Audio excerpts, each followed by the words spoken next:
Muitas pessoas têm tido seus sonhos destruídos pela falta de confiança absoluta em Deus. A Bíblia está repleta de exemplos de grandes sonhos cumpridos para a glória de Deus. Encontro com a Palavra é um programa escrito pelo Dr. Dick Woodward e narrado por Pastor Edson Bruno.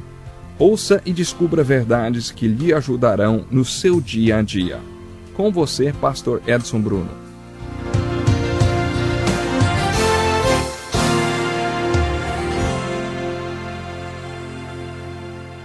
Olá, estamos de volta para mais um Encontro com a Palavra, um estudo da Santa Palavra de Deus.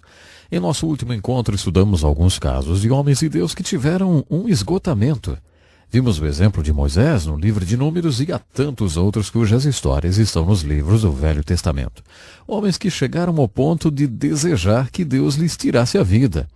Tiramos uma lição para a nossa vida com o livro de Números e com o exemplo de outras pessoas da Bíblia que tiveram um esgotamento nervoso. É isso mesmo. Quando homens de Deus sentem-se esgotados, oram pedindo o que não devem. Por exemplo, que Deus lhes tire a vida. Mas porque eles têm um coração correto diante de Deus, Deus lhes dá uma resposta correta.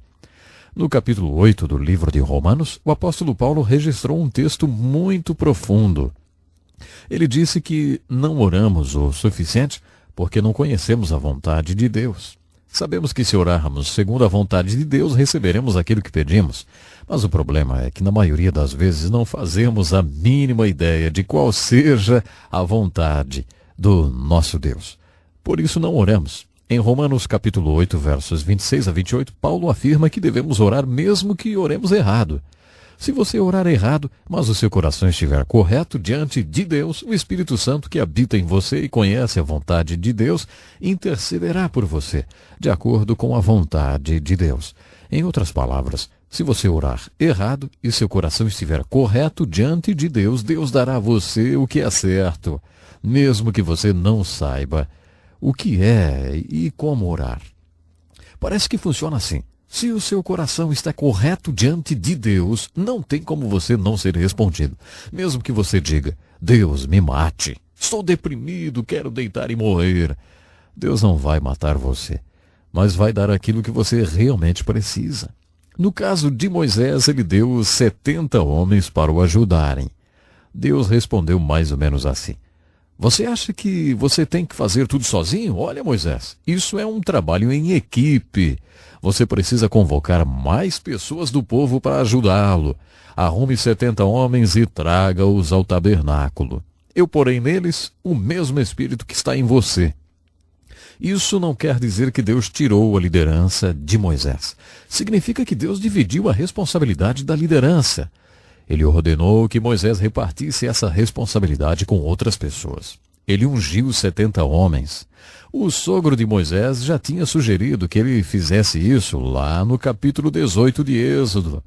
Aparentemente, Moisés implementou a ideia quando Deus mostrou que isso era a ideia dele e não do seu sogro, que não pertencia ao povo escolhido de Deus. Elias, você lembra? Orou falando que queria morrer. Deus respondeu, Elias, você anda negligenciando a manutenção do seu templo, o seu corpo. Agora, deite-se aqui e durma um pouquinho. Então Deus fez cair um profundo sono sobre Elias e quando estava no meio do sono, Deus o despertou e disse, coma alguma coisa agora. A comida tinha sido providenciada sobrenaturalmente e Elias comeu. Depois Deus disse, agora volte a dormir um pouco mais. As Escrituras dizem que quando Elias acordou do seu segundo sono, a energia que Elias ganhou com aquela carne durou 40 dias. Será que você, líder, não está precisando dormir um pouquinho mais? Olha, pense nisso, viu? Bom, se você ler todo o esforço físico que Elias fez quando desafiou os profetas de Baal, perceberá que ele estava esgotado fisicamente. Um dos versículos sobre restauração mais importantes da Bíblia é o Salmo 23 e verso 3, em que Davi diz, restaura-me o vigor, guia-me nas veredas da justiça por amor do seu nome. Quando negligencio o meu corpo ou meu espírito e fico esgotado, tenho que passar por uma restauração. Em Números capítulo 11, Moisés foi a Deus esgotado, sem forças. Deus disse: você precisa que sua alma seja restaurada, Moisés. Vou mostrar a você como fazer isso. Mostrarei alguns caminhos de justiça. Quero que você ande nesses caminhos de justiça durante 5 anos. Os caminhos de justiça o levarão à restauração. É assim que Deus restaura o seu povo quando está esgotado. Não é como macarrão instantâneo, ou café instantâneo, ou chá instantâneo. Vivemos num mundo muito impaciente, não é mesmo? Queremos tudo instantaneamente. Deus não nos dá as coisas de maneira instantânea. Pode ser que Ele nos dê algumas coisas instantaneamente, mas a restauração que vemos na vida de Moisés é muito prática. Deus disse: mostrarei os caminhos de justiça que restaura a sua alma. Reúna 70 homens para ajudar você. Divida a carga, Moisés. Vamos dar uma organizada por aqui. Vamos nomear algumas pessoas e delegar tarefas a elas.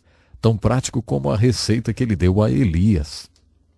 O que chama minha atenção é pensar que um homem tão importante quanto Moisés também pecava e chegava ao seu limite. Chegava ao seu limite, isso mesmo. Sabe que isso me consola até? Eu não sei quanto a você, mas consola-me quando vejo essas características tão humanas nos personagens da Bíblia.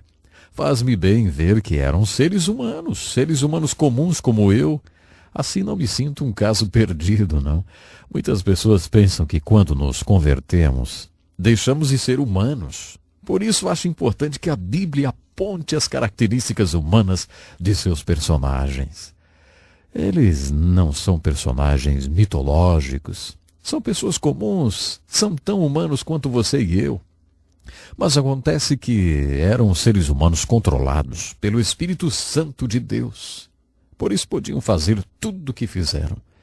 Gostaria de chamar a atenção para uma outra coisa no livro de Números. No capítulo 22 lemos a história da jumenta de um profeta. Você lembra? Deus queria fazer algo naquela ocasião, mas não encontrava um homem que o enxergasse, ouvisse e fizesse aquilo que ele queria. Deus tinha uma mensagem para dar e não encontrava um homem que falasse por ele. Sendo assim, Deus encontrou um burro que o enxergava e foi através dele que Deus falou. Lembram? Através da jumenta de Balaão. Quando eu estava fazendo o seminário, tive sérios problemas teológicos. Eu tinha uma questão martelando a minha cabeça e tinha dúvidas quanto à inspiração das Escrituras. Um dos meus maiores problemas era essa história de Números 22. Por alguma razão eu fiquei fixado nessa história.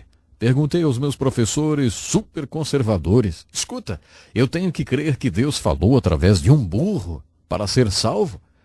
Eu não sei por que a fixação nessa pergunta, mas eles ficaram realmente preocupados comigo e começaram a fazer reuniões de oração, porque eu tinha feito aquela pergunta.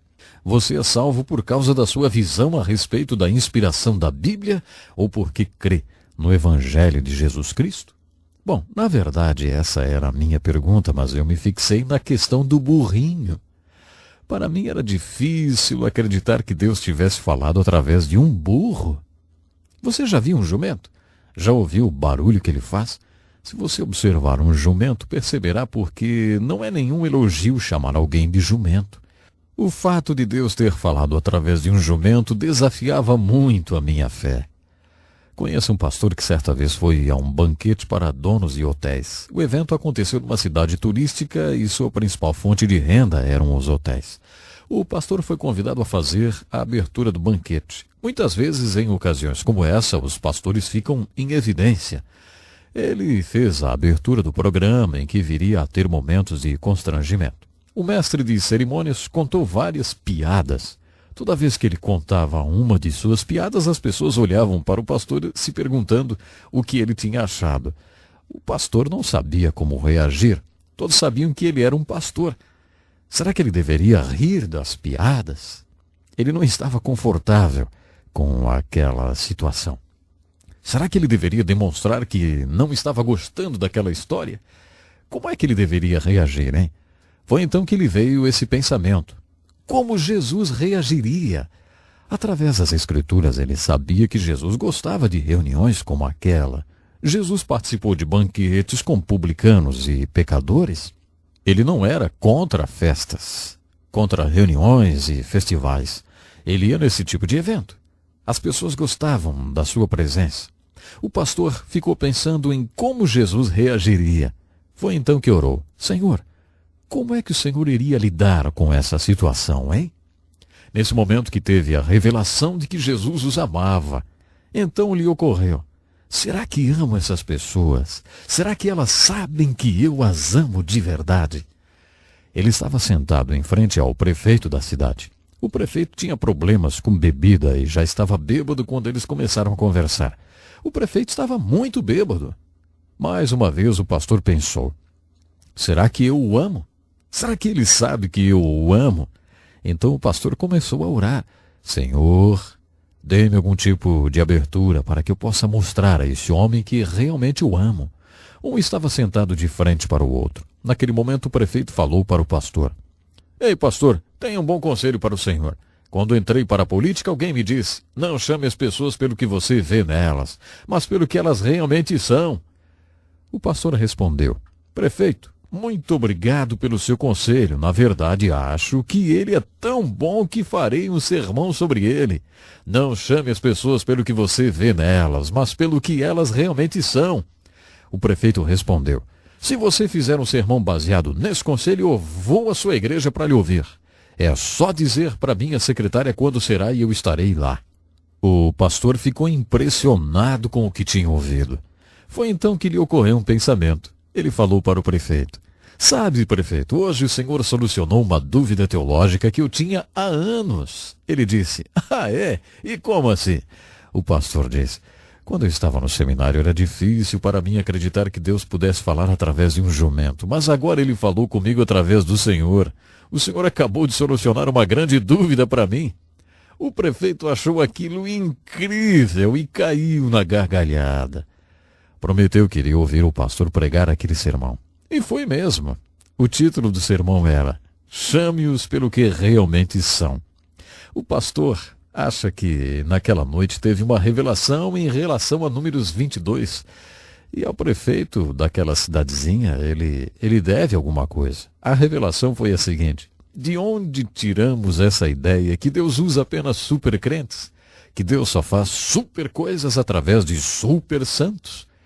Como eu já havia dito quando estudamos o chamado de Moisés, isso é um mito, não é verdade. Deus quer fazer coisas extraordinárias através de pessoas comuns que estejam dispostas a ser usadas e trabalhar. Creio que precisamos disso, de pessoas com disposição para trabalhar para Deus. Sabe, no livro de Números vemos a grandeza de Moisés, seu esgotamento e o seu pecado. Percebi que, assim como Deus usou aquele jumentinho, também usou Moisés, porque ele estava à disposição de Deus. Deus quer usar a você e a mim se estivermos à disposição dele. Ei, você já se colocou à disposição de Deus?